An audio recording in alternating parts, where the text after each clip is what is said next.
자, 오늘 하나님의 말씀 보시겠습니다. 마태복음 11장 16절에서 19절까지 말씀입니다. 우리 같이 합독하도록 하겠습니다.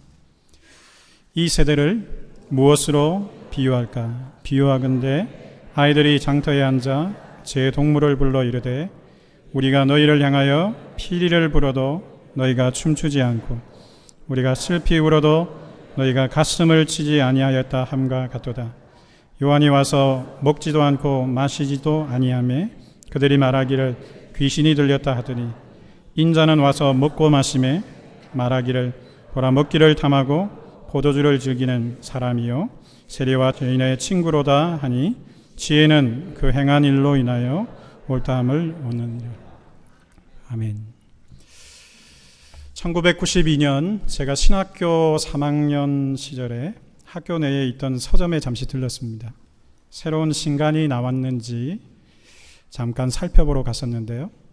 그날 제 눈에 제목이 아주 범상치 않은 책 한 권이 신간 코너에 보였습니다. 저는 그 책의 서문을 얼른 읽고는 바로 그 책을 구입해서 단숨에 읽어 내려갔습니다. 마이클 그리피스라는 분이 지은 기억상실증에 걸린 교회라는 책이었습니다. 기억상실증에 걸린 교회라는 책 제목이었습니다. 저자인 마이클 그리피스는 기억상실증에 걸린 교회라는 책을 통해서 자신의 본질을 잃어버린 교회 공동체를 향한 깊은 통찰력을 제공하고 있었습니다. 그리고 앞으로 미래 교회가 직면하게 될 여러 가지 위험 요소들을 진단해가며 앞으로 교회 공동체가 어떠한 모습으로 세워져야 할지를 아주 진지하게 자신의 목소리로 차분하게 쏟아내고 있었습니다. 마이클은 이 책에서 자신의 본질을 잃어버린 교회를 기억상실증에 걸린 신데렐라로 비유하면서 제가 나중에 목회하게 될 이 미래교회가 어떤 모습이 될 것이며 그때는 어떻게 목회를 해야 될지에 대한 예언 같은 말들을 계속해서 기록하고 있는 것을 보았습니다. 여기 계신 분들 가운데 아마 신데렐라를 모르시는 분들은 없을 것입니다. 그리고 책을 읽으셨거나 디즈니 애니메이션을 보셨던 분들이라면 거의 모든 분들이 믿고 계시기를 아마도 신데렐라는 멋진 왕자님과 결혼해서 아들, 딸 잘 낳고 행복한 왕비가 되어서 행복한 영원한 행복을 누리고 있을 거야 라고 그렇게 생각하고 계실 것입니다. 하지만 마이클은 그렇게 영원토록 행복하게 살았을 신데렐라가 그만 중간에 기억상실증에 걸려서 그녀가 경험했던 모든 행복한 순간들을 다 잊어버리고 남은 인생을 기억상실증 환자로 불행한 인생을 살게 되었다는 가상의 스토리를 전개했습니다. 그리고는 오늘 우리 시대의 교회인 저와 여러분들이 이 가상 스토리의 주인공인 기억상실증에 걸린 신데렐라가 아닌지를 돌아보라고 권면하고 있었습니다. 기억상실증에 걸려서 자기가 누구인지 또 자신과 함께 살고 있는 남편과 아이들은 누구인지 그들의 이름은 무엇인지 자기는 지금 왜 이 장소에 와 있는지 그리고 자신은 지금 무엇을 해야 하는지를 하나도 기억하지 못하고 왕자님 만나기 전의 기억만 떠올라서 또다시 하녀로서의 삶을 살고 있는 신데렐라의 모습이 지금 저와 여러분의 모습이 아닌가 살펴보라 권면하고 있었습니다. 마이클 그리피스는 저와 여러분들이 우리 주 예수 그리스도의 놀라운 사랑을 받아 아리따운 신부가 되었음에도 불구하고 마치 기억상실증에 걸린 환자처럼 자기가 처음 누렸던 기쁨과 사랑과 감격을 다 상실해버린 채 그저 지금 이 땅에서 자기가 경험하고 있는 삶의 고통으로 어쩔 줄을 몰라 하는 모습이 혹 저와 여러분의 모습이 아닌지를 돌아보라 촉구하고 있었습니다. 무려 22년 전에 지었던 책입니다. 그 책이 오늘도 저희들에게 동일한 질문을 던지고 있는 것입니다. 교회에 와서 하나님을 예배한다라고 하지만 하나님을 예배하는 바로 이 시간 중에도 여러분의 마음과 생각은 함께 가져온 이 땅에서의 해결되지 아니한 문제들 때문에 혹 가득 채워져 있는 그런 모습이 저와 여러분의 모습이 아닌지 생각해 보시기를 바랍니다. 오늘 저와 여러분이 읽으신 본문 마태복음 11장 16절에서 17절의 말씀, 아이들이 장터에 앉아 자기 동물을 불러 이르되 우리가 너희를 향하여 피리를 불어도 너희가 춤추지 않고 우리가 슬피 울어도 너희가 가슴을 치지 아니하였다 함과 같도다. 이 말씀은 마치 기억 상실증에 걸린 신데렐라와 같이 행복한 기억을 다 잊어버리고 주저앉아 있는 저와 여러분을 향하신 신랑 되신 우리 주 예수 그리스도의 비애와 통탄의 음성은 아닌지 돌아보셔야 합니다. 그렇다면 왜 우리는 이러한 기억 상실증에 걸려 있는 신데렐라와 같은 모습으로 살아가고 있을까요? 그리고 왜 우리는 이런 말도 안 되는 가상의 시나리오 앞에서 어느 정도 고개를 끄덕끄덕거려야 하는 그런 상태에 있을까요? 오늘 저는 그 이유를 두 가지 정도로 생각해 볼 수 있다고 믿습니다. 첫 번째 이유는 사실 본질을 잃어버린 것이 아니라 아예 처음부터 본질이라고 하는 것을 소유해 본 적이 없기 때문은 아닐까요? 무슨 말입니까? 사실은 아예 처음부터 왕자님을 만나본 적이 없는 것입니다. 교회라는 곳에 수도 없이 들락거렸지만 정작 그 교회의 참된 본질 대신 우리 주 예수 그리스도를 온몸으로 체험해 본 적이 없기 때문은 아닐까요? 왕자님을 진짜로 만나본 적이 없기 때문에 왕자의 사랑이 무엇인지, 그리고 사랑을 받은 적도 없고 또 사랑에 빠져본 적도 없기 때문은 아닐까요? 두 번째 이유는 그 왕자님이 아닌 다른 남자를 만났기 때문은 아닐까요? 곧 비본질적인 것을 본질로 받아들여서 비본질이 본질인 줄 알고 그것을 소유하고 있기 때문은 아닐까요? 진짜 왕자님을 만나야 하는데 왕자님 아닌 다른 왕자를 만나고 다른 인맥을 만나고 다른 제도를 만나고 다른 조직을 만나고 심지어는 자기의 대리 만족을 만났기 때문은 아닌지 살펴보셔야 합니다. 진짜 왕자님을 만나 진정한 사랑에 빠져야 하는데 아주 다양한 가짜 왕자님들을 만나서 그 가짜 왕자님들이 가져다 준 잘못된 것들에 심취해서 자신이 누구인지, 자기는 여기 왜 있어야 하는지, 그리고 자기는 무엇을 해야 하는지 아무것도 기억하지 못하고 멍하게 있는 것은 아닐까요? 진짜 왕자님과의 참된 사랑이 아니다 보니까 어느새 이익관계를 계산하고 자신과 자기 자식들과 자기 가족들에게 유익되는 것만을 얻기 위해서 적당한 부부관계를 유지하고 있는 것은 아닌가요? 진짜 왕자님을 만난 적도 없고 이 왕자 저 왕자 만나다 보니까 여러 왕자들과 정분을 통하고 적절하게 관계를 유지하다가 여차하면 자기에게 유리한 왕자가 있는 곳으로 나중에 달아나기 위한 그런 이유 때문은 아니신지요? 수많은 이유를 더 말씀드릴 수 있겠지만 결국 신데렐라가 기억 상실증에 빠져버린 이유는 두 가지입니다. 왕자님을 사실은 만난 적이 없고요. 가짜들을 만나서 그 가짜들과 가짜 사랑에 빠져버렸기 때문이라고 할 수 있습니다. 수많은 사람들이 교회에 출석합니다.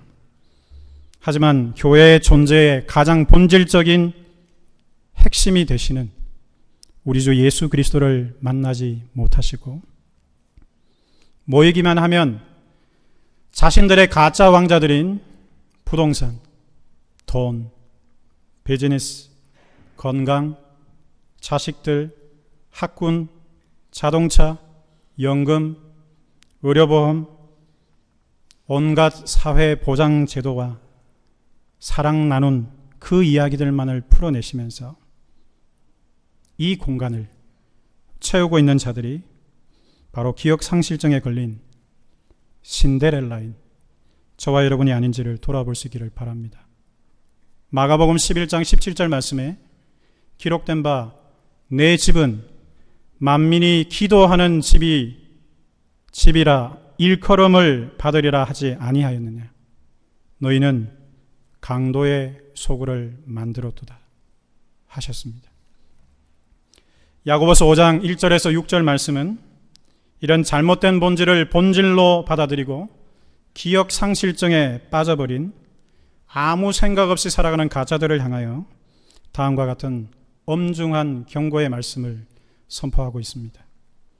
진짜 신데렐라가 아니라 신데렐라의 커스튬만 입고 하나님의 왕궁에 몸만 왔다 갔다 하는 가짜 신데렐라들을 향한 하나님의 경고의 음성이 있다는 사실입니다. 들으라 부한 자들아, 너희에게 임할 고생으로 말미암아 울고 통곡하라. 너희 재물은 썩었고 너희 옷은 좀 먹었으며 너희 금과 은은 녹이 쓸었으니 이 녹이 너희에게 증거가 되며 불같이 너희 살을 먹으리라. 너희가 말세에 재물을 쌓아도다.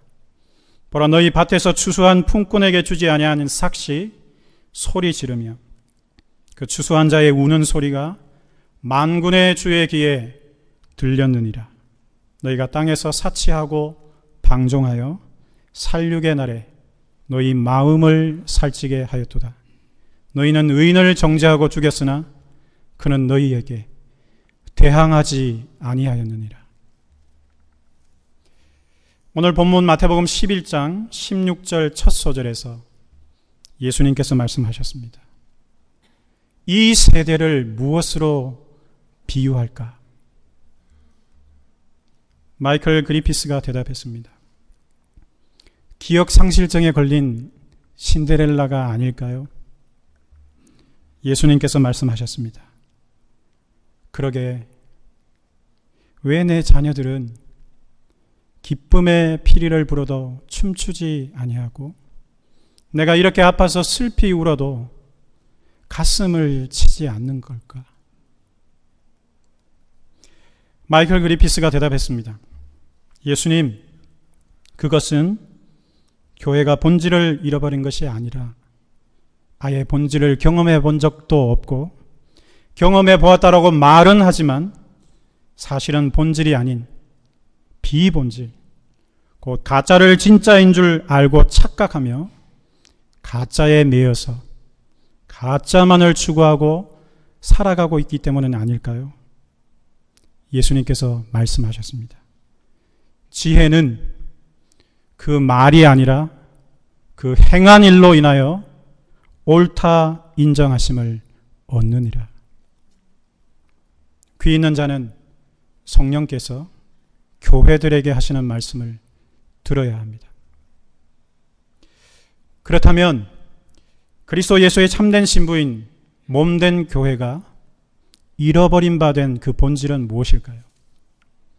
어렵지 않습니다. 두 가지입니다. 우리의 참된 신랑 되신 우리 주 예수 그리스도 당신과 그분이 이 땅에서 하신 일입니다. 교회의 본질은, 참된 본질은 우리 주 예수 그리스도와 그 예수께서 자기의 전부를 들여서 하신 일입니다. 예수님은 이 땅에 오셔서 자신이 행한 일로 인하여 자기를 보내신 하나님 아버지로부터 옳다 인정하심을 받았다 고백하셨습니다. 행하신 일로 인하여, 말이 아닙니다. 행하신 일로 인하여 하나님 아버지로부터 옳다 인정하심을 얻은 것을 하나님의 righteousness라고 하는 것입니다. 예수님께서는 자신이 이 땅에 오신 이유를 아셨습니다. 그리고 기억상실증에 걸린 자기 신부를 살릴 하늘 아버지의 지혜도 아셨습니다. 그래서 예수님은 오늘 저와 여러분이 읽으신 이 마지막 본문, 마지막 말씀을 반드시 기억하라고 우리에게 말씀하고 계시는 것입니다. 저를 한번 따라해 주십시오. 지혜는 그 행한 일로 인하여 옳다함을 얻느니라. 너희들이 말한 말이 아니라 너희들이 행한 행위로 말미암아 의롭다함을 얻는다 하셨습니다. 저와 여러분들이 살아가면서 저와 여러분들은 지혜를 가졌다라고 생각합니다. 그래서 많은 말을 하고 여러분의 삶을 살아가지만 오늘 우리 예수님께서는 너희들의 말이 아니라 너희들이 행한 일로 인하여 모든 사람들에게 인정함을 받아야만 그것이 참 지혜라고 우리에게 말씀하고 계시는 것입니다. 예수님은 하나님의 참 지혜셨습니다. 예수님은 하나님의 지혜로 이 세상에 오셔서 그가 행한 일, 곧 저와 여러분들의 모든 죄를 위하여 십자가에 못 박아 죽으시고 부활하심으로 말미암아 저와 여러분들을 살려주신 이 일을 통해서 하나님의 옳다 인정하심을 받으셨습니다. 사람들의 인정뿐만 아니라 원수인 마귀의 인정도 받으신 분이십니다. 예수님께서 자신의 전부를 들여서 저와 여러분들을 살리신 이유는 바로 저와 여러분들도 자신과 똑같은 삶으로 말미암아 하나님께 옳다 인정하심을 받는 예쁜 신부로 만들기 위하심입니다. 아멘이십니까? 예수님은 하나님 나라의 본질, 곧 하늘 아버지의 뜻을 자기의 보배로운 신부에게 분명히 말씀하셨습니다. 요한복음 6장 38절에서 40절 말씀에 내가 하늘에서 내려온 것은 내가 너의 신랑이 된 것은 내 뜻을 행하려 함이 아니요 나를 보내신 이의 뜻을 행하려 함이라. 나를 보내신 이의 뜻은 내게 주신 자 중에 내가 하나도 잃어버리지 아니하고 마지막 날에 다시 살리는 이것이니라. 내 아버지의 뜻은 나를 보고 믿는 자마다 영생을 얻는 이것이니 마지막 날에 내가 그를 다시 살리리라 하셨습니다. 교회의 머리 되시며 저와 여러분들의 참 신랑 되신 우리 주 예수 그리스도는 하늘 아버지께서 자신에게 맡겨주신 단 한 사람의 영혼도 잃어버리지 아니하고 마지막에 다시 살려야 된다는 것이 자기의 일임을 아셨습니다. 그리고 그것을 위하여 십자가에 못 박히시고 부활하시고 오늘 우리에게 오심으로 말미암아 하늘 아버지의 옳다 인정하심을 받으셨던 것입니다. 예수님께서 말씀하십니다. 깨어라! 일어나라! 나의 사랑, 나의 어여쁜 신부야. 어서 일어나서 나와 함께 가자. 그리고 아버지께서 나에게 보내주신 단 한 사람도 잃어버리지 말고 다 살려내자. 초대하고 계시는 것입니다. 나와 함께 우리에게 보내준 모든 사람을 살려서 하나님 아버지께 옳다 인정함을 받자 촉구하고 계시는 것입니다. 다시 한 번 더 자기의 심장을 사랑으로 넣어주시면서 기억 상실증에 걸려있는 저희들을 깨워내시고 계시는 것입니다. 우리 사람은 두 가지 배고픔이 있습니다. 하나는 육신의 배고픔이요, 또 하나는 영혼의 배고픔입니다. 육신의 배고픔은 가르쳐 주지 않아도 여러분들이 이미 해결하고 있습니다. 하지만 영혼의 배고픔은 채워내지를 못하고 있습니다. 우리 예수님은 영혼의 배고픔은 영원토록 있는 양식을 먹어야만 그 배고픔을 해결할 수 있다라고 말씀하셨습니다. 그리고 요한복음 4장 34절 말씀에 그 영원토록 있는 양식은, 저를 한번 따라하십시오, 하나님의 뜻을 행하는 것이라 하셨습니다. 하나님의 뜻을 말하는 것이 아니라 하나님의 뜻을 행하는 것이 영원토록 있는 양식이라 하셨습니다. 나의 양식은 나를 보내신 이의 뜻을 행하며 그의 일을 온전히 이루는 이것이니라. 그의 일을 끝내는 것이니라 말씀하셨습니다.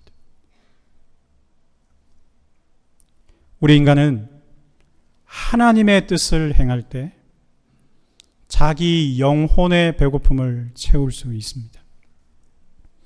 하나님의 뜻은 복잡하지 않습니다. 따라하십시오. 하나님의 뜻은 사람을 살리는 것입니다. 곁에 있는 분을 한번 쳐다보십시오. 그리고 잡으실 수 있으면 손을 한번 꼭 잡으시고요. 그리고 이렇게 이야기하십시오. 살아나라. 살아나세요.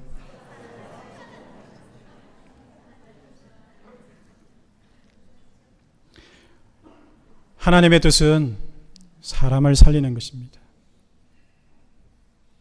저와 여러분이 사람을 살리게 될 때 저와 여러분은 단 한 번도 채워보지 못한 여러분의 영혼의 배고픔을 채우는 기쁨을 회복하시게 될 것입니다. 사람은 사람을 사랑하고 사람에게 사랑을 받고 서로를 살려낼 때에만 서로의 허기진 영혼의 배고픔을 채울 수 있는 존재로 지음을 받았습니다. 기억상실증에 걸려있는 신데렐라를 깨울 수 있는 방법은 다른 방법이 없다는 사실을 우리 예수님께서 아셨습니다.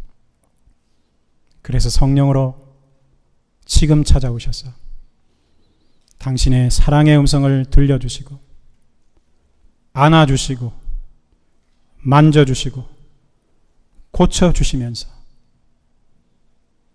신부의 손을 잡고 지금 당신이 살리고 싶은 그 사람 곁으로 여러분들을 인도하고 계시는 것입니다. 그 사람 곁으로 가서 그 사람을 살려야만 이 공허한 심령, 단 한 번도 채워지지 못한 내 영혼의 배고픔이 채워질 수 있다는 사실을 주님이 아셨기에 여러분들에게 일어나 함께 가자고 하시는 것입니다. 신랑 되신 우리 주 예수 그리스도께서 성령으로 지금 저와 여러분들에게 동일한 깨우침으로 말씀하고 계십니다. 그리고 네가 누구인지, 너는 어떤 사랑을 받았는지, 그리고 너는 나와 함께 무엇을 해야 하는지를 다시 한번 깨우쳐 주시면서 하나님 앞에 옳다 인정하심을 받는 자로 세워주시기를 간절히 원하고 계시는 것입니다. 12월 7일에 계획되어져 있는 새생명축제는 이벤트가 아닙니다. 여러분들의 본질을 깨워내시는 신랑의 음성이요 주님의 음성입니다. 사람의 영혼을 살려서 네 영혼의 배고픔을 채우라고 촉구하시는 왕자의 음성이라는 사실입니다. 로마서 13장 11절 말씀에 또한 너희가 이 시기를 알거니와 자다가 깰 때가 되었으니 이는 이제 우리의 구원이 처음 믿을 때보다 가까웠습니다. 말씀하셨습니다. 주님 오실 때가 다가오고 있습니다. 그리스도의 참된 신부인 교회는 사람을 살릴 때만 깊은 잠에서 깨어날 수 있습니다. 프로그램이 아니라, 여러분들의 액티비티가 아니라, 여러분이 사람을 살릴 때 이 아름다운 교회가 깨어나게 될 줄 믿습니다. 교회가 사람을 살릴 때, 사람 살리는 이 일로 인하여 하나님 아버지께 옳다 인정하심을 받는 교회가 될 것이라는 말씀입니다. 남은 평생을 사람 살리는 일로 신실한 삶을 살아낸 신부에게 주어진 영광은, 여성 성도 여러분, 결혼하실 때 썼던 면사포를 기억하십니까? 남은 평생 사람 살리는 일로 신실한 삶을 살아낸 신부에게 주어지는 신랑의 선물은 생명의 면류관입니다. 이 놀라운 사람 살리는 사명을 깨닫고 깊은 잠에서 먼저 깨어나게 된 바울은 자신이 평생을 바쳐서 얻게 된 사람의 영혼이 자신이 나중에 얻게 될 생명의 면류관이 된다는 사실을 먼저 알게 되었습니다. 그래서 빌립보서를 기록하며 4장 1절 말씀에 자신의 평생 살려낸 주의 몸된 교회 백성들을 향하여 다음과 같이 편지했습니다. 그러므로 나의 사랑하고 사모하는 형제들, 나의 기쁨이요 나의 면류관인 사랑하는 자들아, 이와 같이 주 안에서 서라 편지했습니다. 나의 기쁨이요 나의 면류관인 사랑하는 자들아, 이와 같이 주 안에서 서라 하셨습니다. 사랑하는 성도 여러분, 여러분은 신랑 되신 예수님께서 다시 오실 때, 그리고 여러분들이 그 예수님께 다가가셨을 때 그분이 여러분의 머리에 씌워주실 생명의 면류관을 예비하고 계십니까? 오늘 본문 마지막 19절 말씀에 지혜는 그 행한 일로 인하여 옳다함을 얻느니라 하셨습니다. 내가 본질 안에 있는지 아닌지, 내가 지금 진짜인지 가짜인지는 결국 지금 내가 무엇을 행하고 있느냐에 따라서 이미 스스로 알 수 있다는 말씀입니다. 내가 지혜로운 자인지 아닌지는 나를 보내신 그분의 뜻을 행하는지 아닌지를 여러분 스스로 평가할 수 있다는 말씀입니다. 그리고 여러분이 나중에 가시게 될 그 천국과 지옥은 지금 여러분들이 누리고 있는 천국과 지옥과 똑같은 현장이 될 것이라고 말씀하고 계시는 것입니다. 보내신 이의 뜻은 사람을 살리는 일입니다. 사람을 살리게 되면 우리는 우리의 영혼의 양식을 저절로 먹게 됩니다. 그리고 우리가 그 영혼의 양식을 먹게 되면 누가 가르쳐주지 않아도 내 안에 생명이 있다는 사실을 스스로 알 수 있습니다.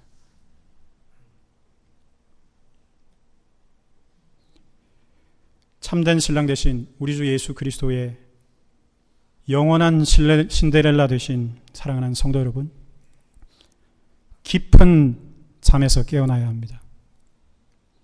잃어버린 본질을 회복해야 합니다. 내가 여기에 왜 와 있는지, 남은 나의 평생에 나는 무엇을 하다가 가야 할지를 정신을 차리고 확인하셔야 합니다. 저와 여러분이 이 자리에 앉아서 예배를 드리는 이유도 다름 아닌 사람을 살리기 위함이라는 사실을 절대 잊어버리지 마시기 바랍니다. 우리 신랑은 저와 여러분들을 살리기 위하여 자신의 전부를 아낌없이 주셨습니다. 우리 신랑이 자기의 전부를 내어주시면서 저와 여러분들을 살리신 이유는 바로 저와 여러분들도 세상으로 나아가서 저와 여러분의 전부를 바치며 오늘 안아보기를 원하시는 바로 그 사람을 살리라고 저희들을 살려주신 것입니다.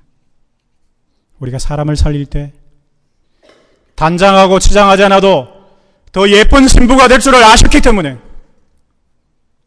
더 풍성한 생명의 양식을 먹어 건강한 자로 거듭날 줄을 아셨기 때문에 그는 자기 전부를 생명의 떡으로 아낌없이 내어주시며 일생에 매여 종노릇하고 있는 저와 여러분을 사망의 권세에서 건져주시고 영혼의 깊은 잠에서 깨어나게 하시고 본질을 잃어버린 기억 상실증에서 회복시켜주고 계시는 것입니다.